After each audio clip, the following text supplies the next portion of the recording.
छोड़ दो मुझे जाने दो। बाहर आओ। मेरे पास मत आना, मैंने कुछ नहीं किया।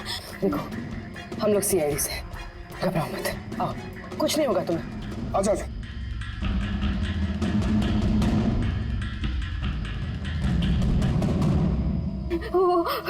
वो यहीं पे, वो यहीं पे। अरे पूर्वी, ये लाइट कहाँ से आ रही है? पंकज, पंकज, मुझे कुछ दिखाई नहीं दे रहा। अरे पंकज सर, पूर्वी मैम, पंकज सर।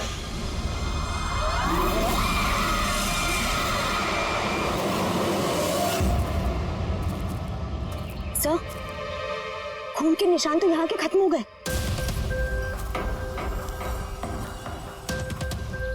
अरे ऐसे कैसे हो सकता है?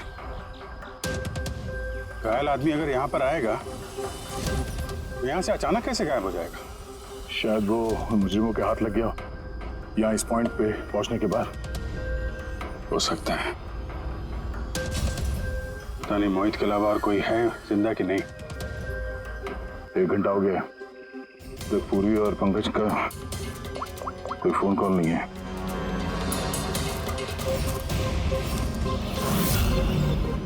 पूरी फोन उठा नहीं रही है। पंकज देखता हूँ।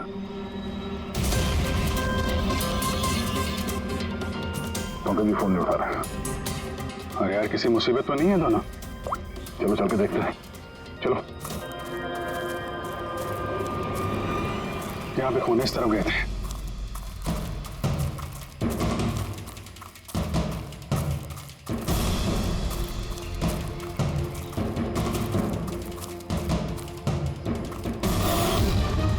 घर के अंदर शायद कोई हो, अंदर जाके देखता हूँ। ठीक है, तब तक मैं यहाँ बाहर देखता हूँ।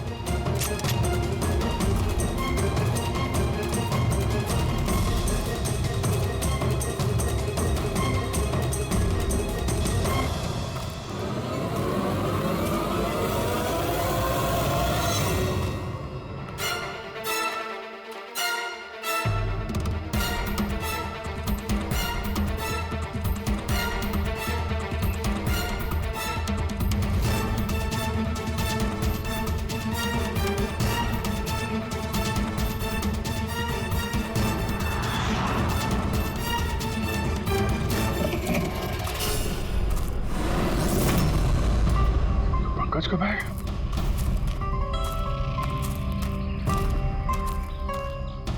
पंकज,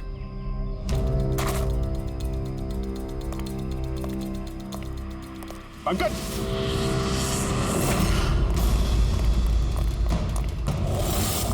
पंकज, पंकज,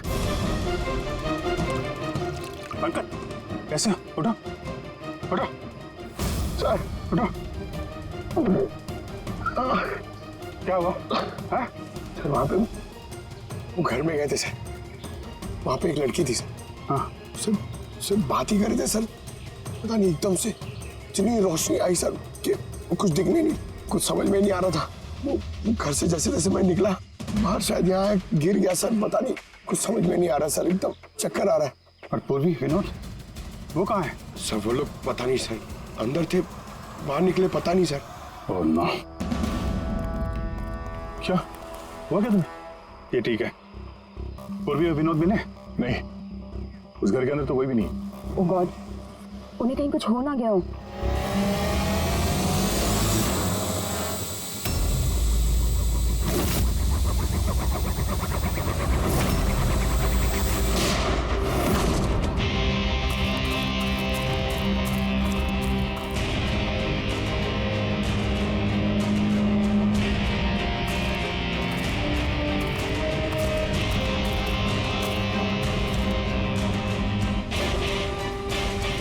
ये सब तो बड़ा मुश्किल होता जा रहा है।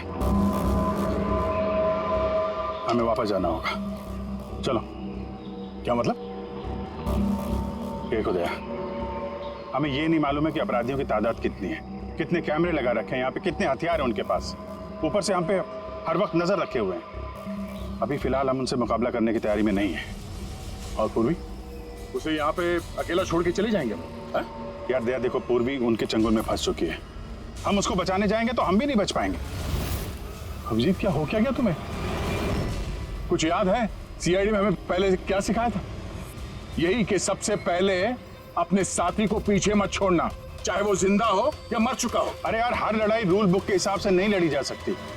हमें यह भी सिखाया गया था कि प्रेजेंस ऑफ माइंड का इस्तेमाल करना अलग अलग परिस्थितियों में। आई एम सॉरी, तुम्हारे इस थॉट से मैं एग्री नहीं करता। आई एम सॉरी, तुम्हें जाना है तुम जा सकते हो, बिना पूर्वी के मैं यहाँ इस जंगल से बाहर नहीं जाने वाला। जिद मत करो दया, हमें यह भी नहीं मालूम है कि पूर्वी जिंदा है कि नहीं। अभिजीत वो एक सीआईडी ऑफिसर है, इतनी आसानी से हार मानने वाली नहीं है। वो बेचारी अकेली लड़ रही होगी उन मुजरिमों से, और अब जब उसे सबसे ज्यादा जरूरत है हमारी, हम पीठ दिखा के भागेंगे यार। ज्यादा जरूरी यह है कि जो लोग उस गिरोह के कैद में नहीं आए हैं उनको बचाया जाए। और तुम्हें पूर्वी की इतनी परवाह है तो जिद मत करो, मेरे साथ चलो, हम लोग अच्छी प्लानिंग बना के वापस आएंगे। चलो। इसे हो क्या गया सर? अभी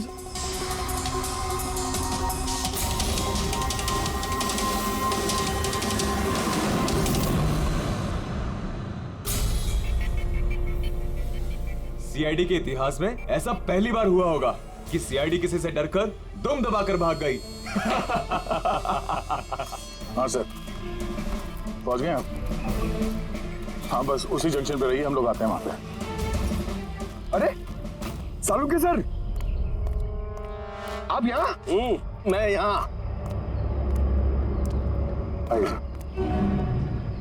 अरे अरे तुम्हें क्या लगा हम लोग पूर्वी को ऐसे ही छोड़ देंगे जंगल में मरने के लिए? हैं? तो आपका और दया सर का झगड़ा झूठा था। जब अभिजीत ने वहां पे कैमरा देखा तो उसने मुझे इशारा किया। पता नहीं और कितने ड्रोन लगा रखे होंगे हम पे नजर रखने के लिए। जो आदमी उस कैमरे के जरिए हम पर नजर रखे हुए था, उसकी आंखों में धूल झोंकना जरूरी था, इसलिए। अब वो लोग ये सोच के बैठे होंगे कि हम लोग जंगल से निकल गए, थोड़े रिलैक्स भी हो जाएंगे। यही मौका है हम पे हमला करने का। अभिजीत ये लो, ये तुमने मंगाया था। ये क्या डिवाइस है सर? ये जैमर है तुमका। आसपास इस एरिया में जितने भी कैमरे होंगे सब जैम हो जाएंगे। अब वो हम पे नजर भी नहीं रख पाएंगे। और ये ड्रोन पे जो कैमरा लगा है, इसकी रेंज 7 किलोमीटर सिर्फ। बैटरी तो खत्म होने वाली है। इसका मतलब अगर हम इसे नहीं पकड़ते तो ये वापस उनके अड्डे पे जाता बैटरी बदलने के लिए। जरा अब आईपैड निकालना, नक्शा निकालो उसमें।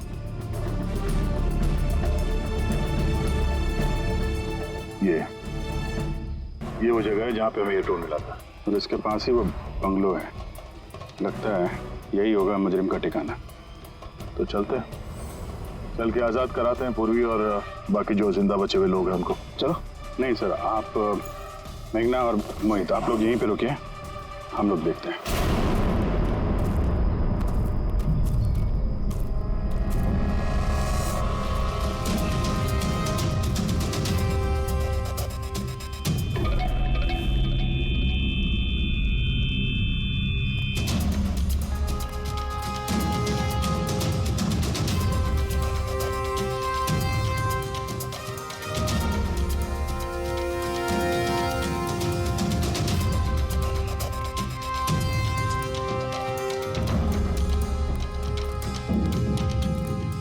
यार पूरा सिस्टम बंद कैसे हो गया? देख तक कुछ जैसे आवाज आ रही है। कैसे हो सकता है पूरा सिस्टम?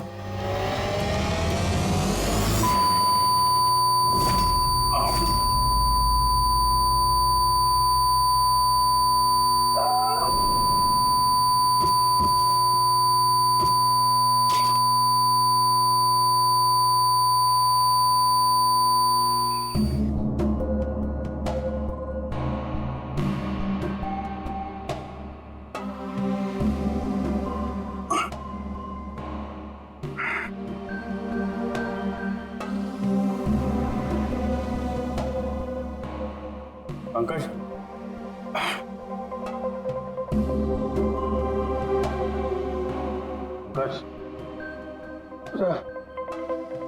हमारे स्वागत की पूरी तैयारी कर रखी थी इन लोगों ने। सर ये लोग अगर हमें मारना चाहते तो पहले ही मार देते। हमें मारते हुए क्या ये फिल्म बनाना चाहते हैं?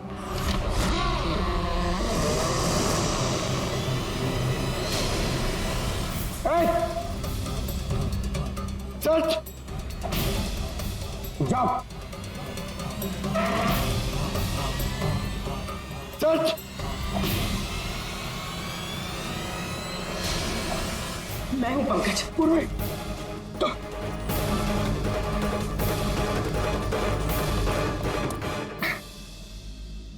तुम ठीक हो? हाँ सर। बोलो किधर है? सर इस तरफ।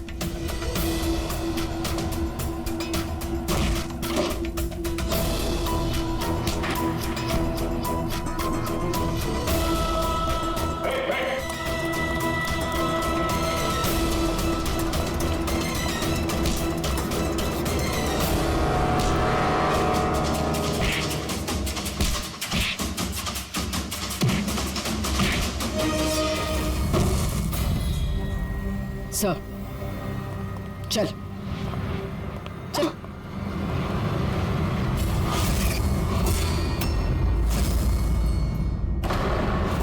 मेघना तुम? वाह, हमें तो लग रहा था कि हम मुजरिमों की आंखों में धूल झोंक रहे हैं। अब किसे पता था कि हम मुजरिम को अपने साथ ही लेके घूम रहे हैं। आप लोग यहाँ कैसे? किसने छुड़ाया आप लोगों को? सीआईडी को कैद करना इतना आसान नहीं। मौका देखते ही मैंने वो खिड़की तोड़ी और वहां से बाहर निकल गई।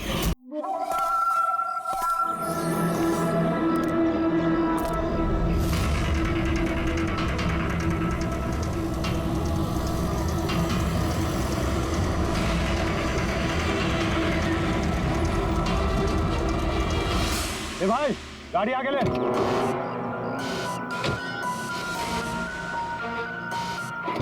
बोला ना तुझसे, गाड़ी आगे ले तो आगे ले। अरे भाई कैसे आगे लूं? गाड़ी खराब हो गई है ना। प्रॉब्लम बाद में देखना, धक्के मार के आगे लो पहले। बोले आप लोग भी मदद कीजिए। हम क्या मदद करो? तुम जल्दी। इस आदमी को मैं पहचानता हूँ सर। इसका मतलब हमारी इन्फॉर्मेशन एकदम सही है। यानी कि वो रूट नाम का कंप्यूटर हैकर इसी जगह पे होगा। और वो रूट जरूर कोई खतरनाक प्लानिंग कर रहा है सर। चाहे कुछ भी हो जाए, उसे जिंदा पकड़ना है, ये जानने के लिए कि उसका मिशन क्या है। और इस मिशन में तुम दोनों साइबर कॉप की आगे भी जरूरत लगेगी। तुम यस सर। यहाँ बाहर गेट पे खड़े रहना। ओके बाहर सर। नजर रखना। चलो।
तो कोई नहीं।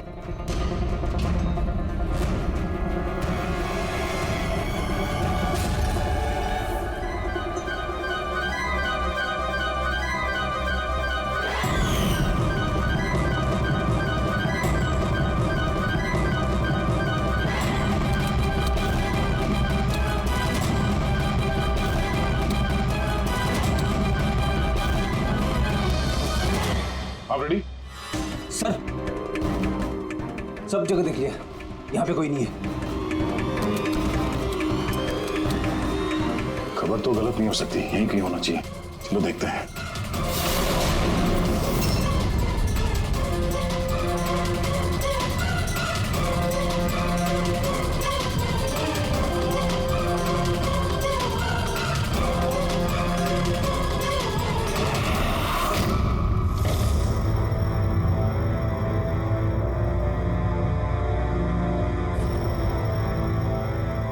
तो कोई नहीं है।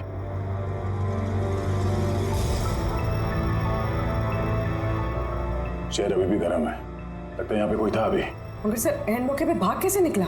सर हम लोग तो चारों तरफ से बंगले के अंदर घुसे, किसी को बाहर भागते हुए नहीं देखा है। सर, हाँ सर ये मॉनिटर देखिए, ये तो घर के आसपास की फुटेज चल रही, कहीं वो हमें देख के भाग तो नहीं गया? हो सकता है, वो ज्यादा दूर नहीं गया होगा। जरा इस जगह को अच्छी तरह से चेक करो, और पूर्वी इस कंप्यूटर को चेक करो, देखो क्या मिलता है। तब तक मैं गेट पे जाके देखता हूँ।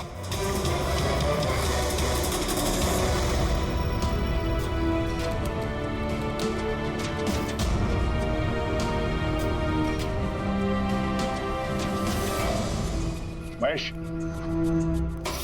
Mahesh, yes sir. ये रूट अंदर नहीं है, लगता भाग गया। तुम यहीं पे खड़े थे? सर मैं यहीं पे खड़ा था, मैंने किसी को नहीं भागते हुए देखा। यहाँ से कोई नहीं गया बाहर? नहीं सर। मेन गेट से तो कोई बाहर गया नहीं, पता नहीं ये रूट कहाँ से चला गया। सर बाहर पीछे की तरफ एक गेट है, शायद वहीं से भागे होगा। सर वो कंप्यूटर पासवर्ड प्रोटेक्टेड है, ब्यूरो ले जाना पड़ेगा। सर ये रूट जरूर अपने उसी खतरनाक मिशन को पूरा करने में लगा होगा। ये रूट को किसी भी हाल में जल्द से जल्द ढूंढना होगा। एक मिनट, पूरे घर में कहीं भी ये कारपेट नहीं है, और यहाँ पे कारपेट रखा हुआ है, उसके ऊपर ये स्टूल। जरा हटाओ इसे। सर यहाँ पे खुफिया दरवाजा। बड़ी, तुम यही रहो इनके साथ, हम लोग अंदर देखते हैं।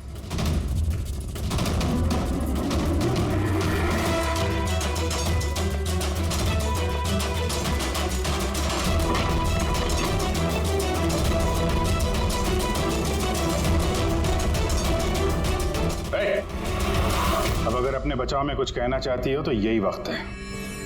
मुझे कुछ नहीं कहना, जो भी कहना मेरा वकील कहेगा। सर हमने इस रूट का कंप्यूटर सिस्टम एक्सेस कर लिया है और इंक्रिप्शन में भी सफल हो गए। कुछ पता चला? हाँ सर इसने पिछले कुछ दिनों में इंटरनेट पे भयानक वीडियोस पोस्ट किए। डार्क वेब पर sir. Actually dark web internet की एक ऐसी काली जगह होती है सर, जहाँ पर हर मुजरिम अपने गैरकानूनी कामों को एक टेक्नोलॉजी की मदद से अंजाम देता है, जैसे हथियारों की तस्करी हो, किडनी की चोरी, या फिर किसी को मारने की सुपारी। सर ऐसा कोई भी काम नहीं है जो इस साइट पर नहीं होता है। समझ में ये बात नहीं आती, जब सब कुछ इतने खुले में होता है, सबको पता है, तो इसे रोकने के लिए हम कुछ करते क्यों नहीं? सर ये इतना आसान नहीं है। एक्चुअली इस साइट पर जाने के लिए आपको एक कंप्यूटर सॉफ्टवेयर की जरूरत होती है, जो चुनिंदा हाई प्रोफाइल मुजरिमों के पास ही होता है। जैसे कि ये रूट। Yes sir. और सर जैसे कि हमें पता है कि इस डार्क वेब पे आईपी एड्रेस और यूजर आईडी ये दोनों गुप्त रहते हैं। जरा दिखा कौन सा वीडियो डालें इस रूट ने।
ये तो किसी डरावनी फिल्म का भयानक सीन है।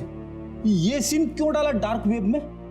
सर ये किसी फिल्म का सीन नहीं है, ये सब असली में हुआ है और किसी हीरोइन के साथ नहीं, बल्कि एक मासूम लड़की के साथ। जहां तक मुझे याद आ रहा है इसे स्नफ फिल्म कहते हैं ना? हाँ सर, बहुत बड़ी इंडस्ट्री है इन वीडियोस की। कौन है ये लड़की? मुझे नहीं पता। तुम जिम्मेदार हो इसकी मौत की? नहीं सर, मैं किसी की मौत की जिम्मेदार नहीं हूँ। मुझे तो बस पैसे दिए गए थे ये वीडियो डार्क वेब पे डालने के लिए, और मैंने बस डाल दिया। किसने दिए पैसे? मुझे नहीं पता। नहीं पता कहने से काम नहीं चलेगा। एक लड़की की जान गई है। सर मेरे यकीन कीजिए, ऑनलाइन पैसे ट्रांसफर किए गए थे मेरे अकाउंट में। किसने किए मुझे कुछ नहीं पता। पता नहीं है तो पता करो। कंप्यूटर की बहुत बड़ी महारथी हो ना, ये पता करना तुम्हारे लिए कोई मुश्किल काम नहीं है। पता करो। अभिजीत, अगर कोई इस तरह का फिल्म बना के अपलोड कर रहा है तो हमें जल्द से जल्द उस तक पहुंचना होगा जो ये मौत का खेल खेल रहा है। एक काम करते हैं, इस लड़की की फोटो सभी पुलिस स्टेशन में भेज देते हैं। एक बार पता चल जाए लड़की कौन है, सारा मामला साफ हो जाएगा।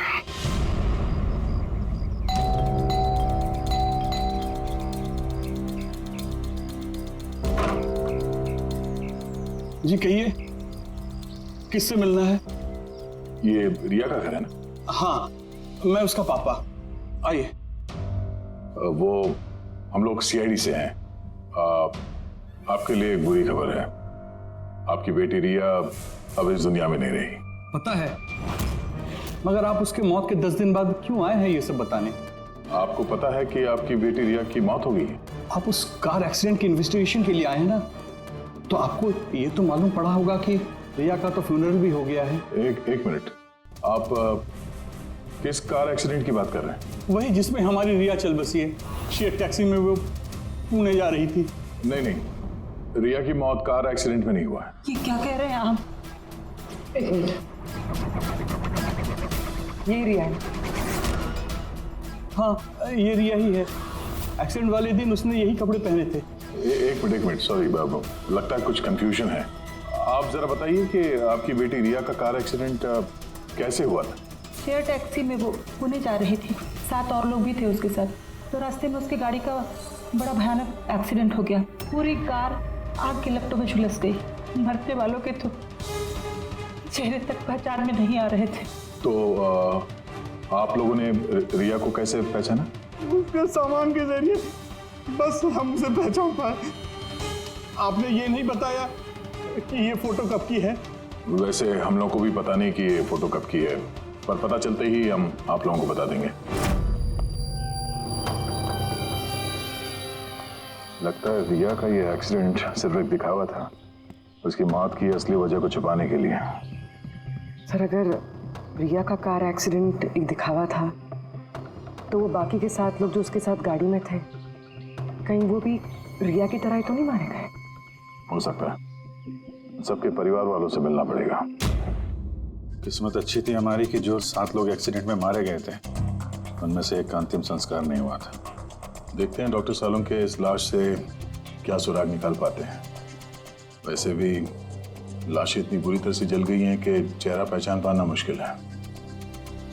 भाई तुम लोगों का शक एकदम सही था। ये लाश टोनी की नहीं। लग ही रहा था सर हमें, लेकिन ये कौन है कुछ पता चला? यार ये तो पता नहीं लगा कि ये लाश है किसकी, लेकिन ये पता चला है कि इस आदमी को कैसे मारा गया। मैंने इसके बॉडी का स्कैन किया तो पता लगा कि इसके पेट में चाकू का बहुत गहरा घाव है। चाकू से? हाँ, चाकू का। और मुझे लगता है उस चाकू के वार की वजह से ही इसकी मौत हुई। मतलब चाकू से मारा किसी और को और उसे टोनी बता के एक्सीडेंट का हिस्सा बना दिया। ये गैंग आखिर करना क्या चाहता है? और इस आदमी की मौत 3 हफ्ते पहले हुई है। ये कार एक्सीडेंट हुआ 10 दिन पहले। वही तो, मतलब कार जब एक्सप्लोजन में जलाई गई उससे कहीं पहले इस आदमी की मौत हो चुकी है। 3 हफ्ते से इसकी लाश संभाल के रखी थी ताकि इस भयानक खेल को अंजाम दिया जा सके। यार एक काम करते हैं, जहाँ पे एक्सीडेंट हुआ था वहीं पे चलते हैं, पता करते हैं एग्जैक्टली उस दिन हुआ क्या था। मैं तो मजे से कार चला रहा था सर, और रेडियो पे गाने सुन रहा था। तभी अचानक से मैं जोर का धमाका सुना। मैं तुरंत अपने कार से निकला और मैंने देखा कि मेरी सामने एक कार आग की लपटों में जल रही थी। मुझे समझ में नहीं आ रहा था कि मैं क्या करूं। तो ये कितने बजे की बात है? सर मुझे लगता है कुछ शाम के 5 बजे होंगे। है? ये कैसे हो सकता है? सर एक सेकेंड सर, ये टोल नाके की फुटेज देखिए सर। यहाँ पे तो गाड़ी 3:30 बजे क्रॉस हुई थी, फिर ये जगह वहां से 20 किलोमीटर दूर ही है सर। तो 20 किलोमीटर का सफर तय करने में 1.5 घंटे तो नहीं लगने चाहिए। रास्ते में कोई ढाबा होटल भी नहीं है, कोई चाय वाय के लिए रुक जाए जहाँ पे।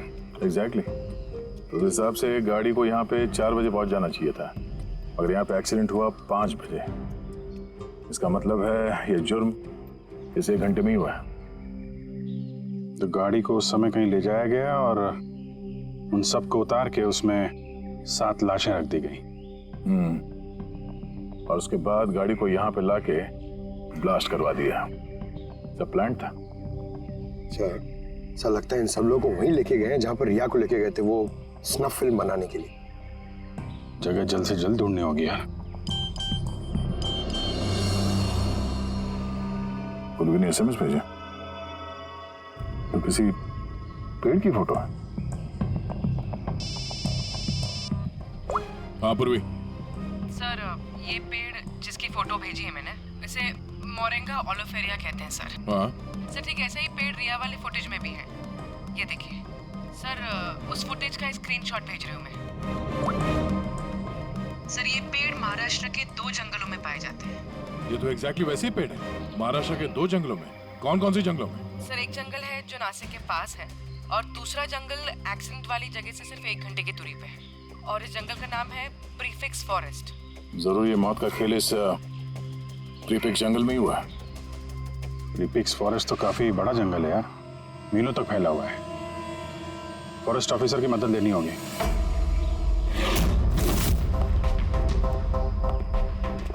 इस जंगल में ये सब हो रहा है, यकीन नहीं होता। क्या आपकी इन्फॉर्मेशन पक्की है ऑफिसर? पक्की नहीं होती तो यहाँ तक आते नहीं हम लोग। आप बताइए कुछ हाल फिलहाल में ऐसी कोई घटना आप लोगों ने कुछ सुनी हो, कुछ देखी हो, जंगल के अंदर कुछ हुआ हो? बिल्कुल नहीं, और अगर ऐसा कुछ होता तो हम जरूर उस पर ध्यान देते। चलो कोई नहीं, फिर भी अपनी तसल्ली के लिए एक बार हम जंगल देखना चाहेंगे। श्योर। वैसे सर आप लोग पूरा जंगल देखना चाहेंगे? क्योंकि मीलों तक फैला हुआ है ये, इसमें काफी वक्त लग सकता है। नहीं, हम पूरा जंगल नहीं देखेंगे।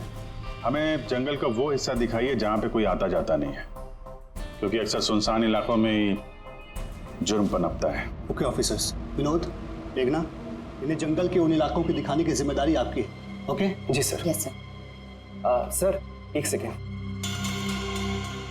सर, ये देखिए सर, ये जंगल का सबसे घना और सुनसान इलाका है। मेरी समझ से हमें यहीं से शुरू करना चाहिए। ठीक है, देखते हैं।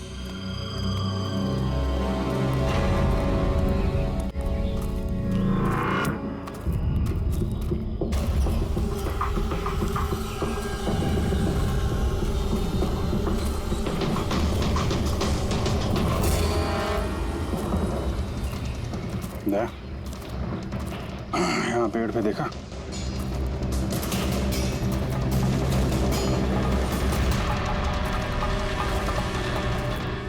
छोटा सा कैमरा।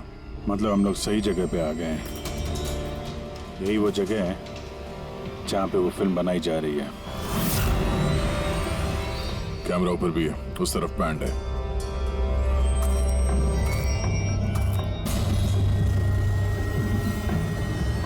शायद इस कैमरे से कुछ पता चले उनके अड्डे के बारे में। नहीं अभिजीत, ये तो हाई एंड वायरलेस कैमरा है। इसके जरिए पता लगाना मुश्किल है कि इसमें जो स्टोर्ड फुटेज है वो कहाँ से ब्रॉडकास्ट हो रहा होगा, और इस जंगल में पता नहीं और कितने कैमरास हैं। देखते हैं, आगे शायद कोई कैमरा मिल जाए जिससे कुछ पता चले।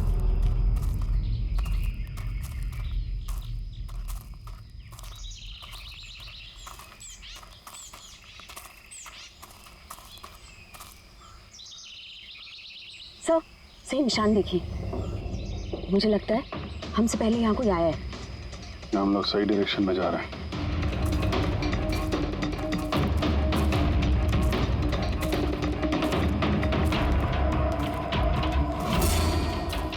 सर ये निशान यहीं तक है सर, इसका मतलब उनका अड्डा यहीं कहीं है।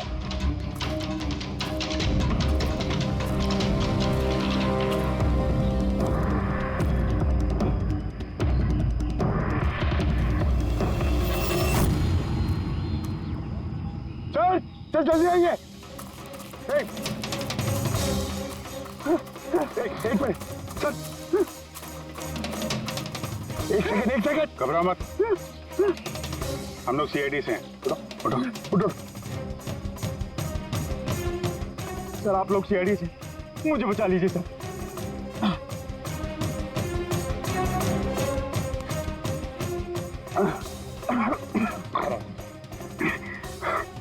यहाँ फंस कैसे गए तुम?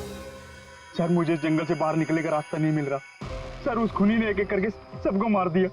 तुम लोग यहाँ आए कैसे? हम शेयर टैक्सी में सवार होकर सफर कर रहे थे कि अचानक हमारी गाड़ी पंक्चर हो गई और कार रुक गई।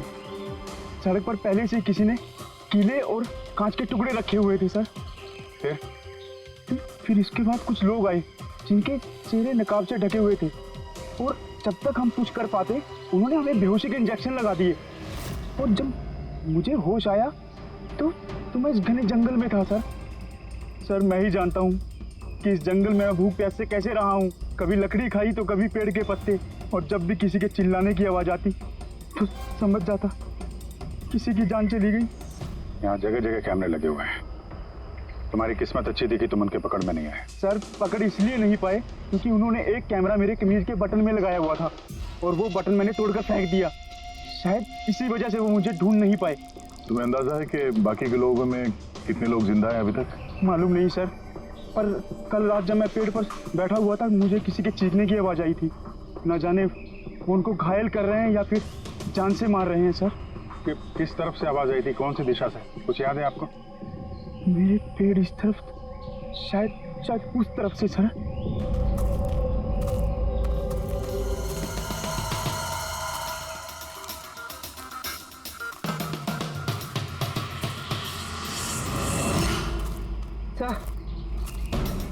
चल खून,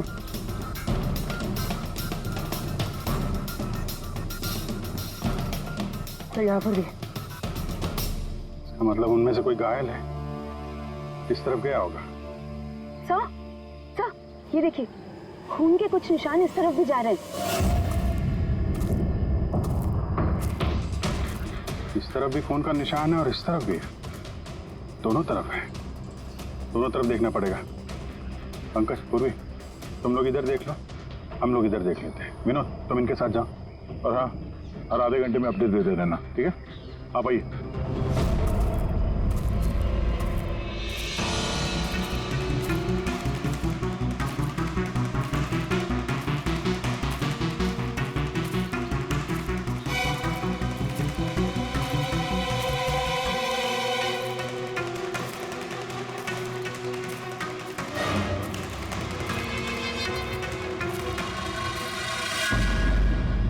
एक मिनट, वो क्या है?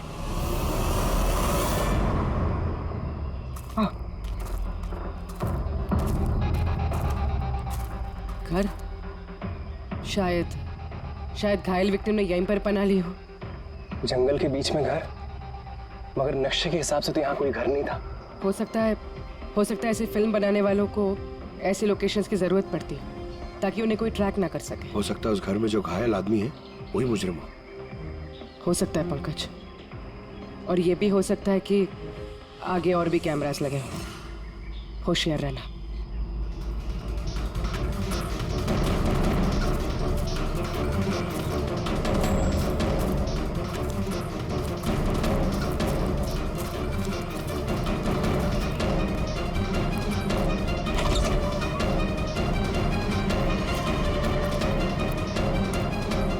पंकज, टॉर्च।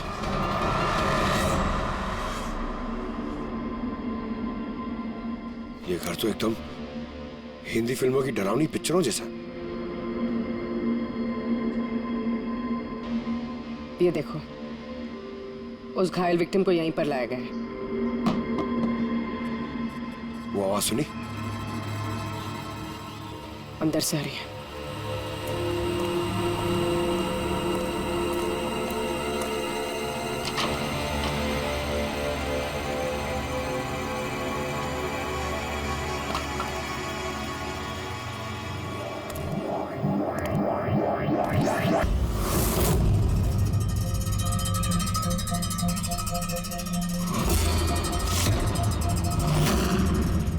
और उसके बाद मैंने उन्हीं लोगों का पीछा किया जिन लोगों को तुमने भेजा था मुझे ढूंढने के लिए। और फिर मैंने उस नकाबपोश आदमी को देखा और उसका भी पीछा किया।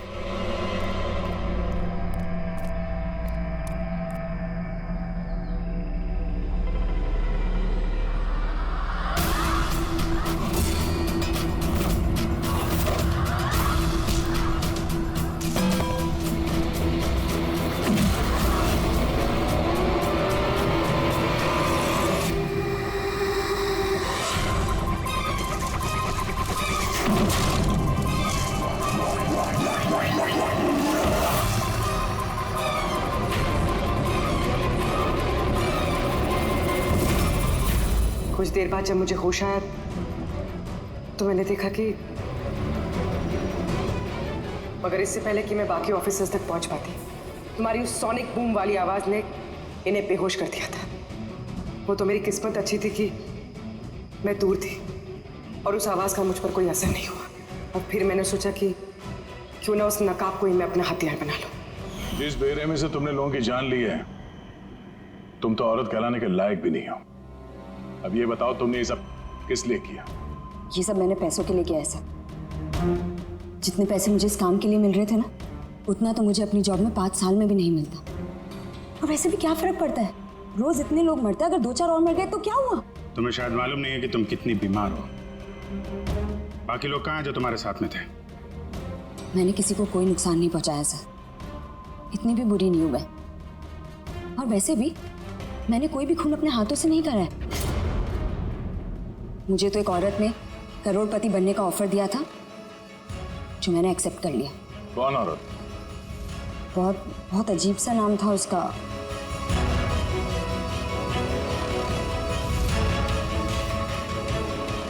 रूट। रूट?